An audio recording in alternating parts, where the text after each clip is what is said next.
মৰমৰ ছাত্ৰ ছাত্ৰীসকল, আজি তোমালোকলৈ এখনি আবেদন লৈ আহিছোঁ। এই আবেদনখনি আহিছিল 2009 চনত। আহাচোন আমি আবেদনখনি চাওঁ। প্ৰশ্ন: ধৰি লোৱা তুমি বিদ্যালয়ৰ খেল বিভাগৰ সম্পাদক। সেয়েহে ছাত্ৰ ছাত্ৰীৰ চাহিদাৰ প্ৰতি লক্ষ্য ৰাখি বিদ্যালয়ৰ শিক্ষক অধ্যক্ষলৈ খেল ধেমালিৰ সা-সুবিধা প্ৰদান কৰি দিবলৈ এখনি আবেদন পত্ৰ প্ৰস্তুত কৰা। উত্তৰ: প্ৰতি মাননীয় অধ্যক্ষ মহোদয়, ক ইংৰাজী উচ্চ মাধ্যমিক বিদ্যালয়। দিনাংক তোমালোকে নিজৰ মতে দিবা।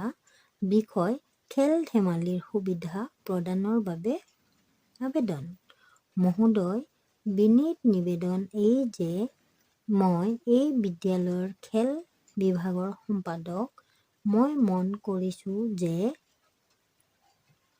আমাৰ বিদ্যালয়ত খেল ধেমালিৰ বিশেষ সা-সঁজুলি নাই।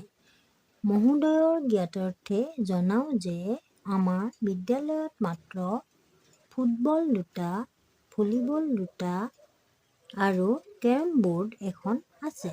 গতিকে ইয়াত টেনিছ আৰু ক্ৰিকেট খেলিবৰ বাবে সুবিধা কৰি দিয়াৰ লগতে দবা খেলিবৰ বাবে সুবিধা কৰি দিলে আমি উপকৃত হ'ম। উক্ত খেল কেইবিধৰ সুবিধা কৰি দিবৰ বাবে মহোদয়ক অনুৰোধ জনালোঁ। এয়ে মহোদয়ৰ ওচৰত মোৰ সৰল প্ৰাৰ্থনা। এটি আপোনাৰ বিশ্বাসী ছাত্ৰ, নাম, শ্ৰেণী, ৰোল নং।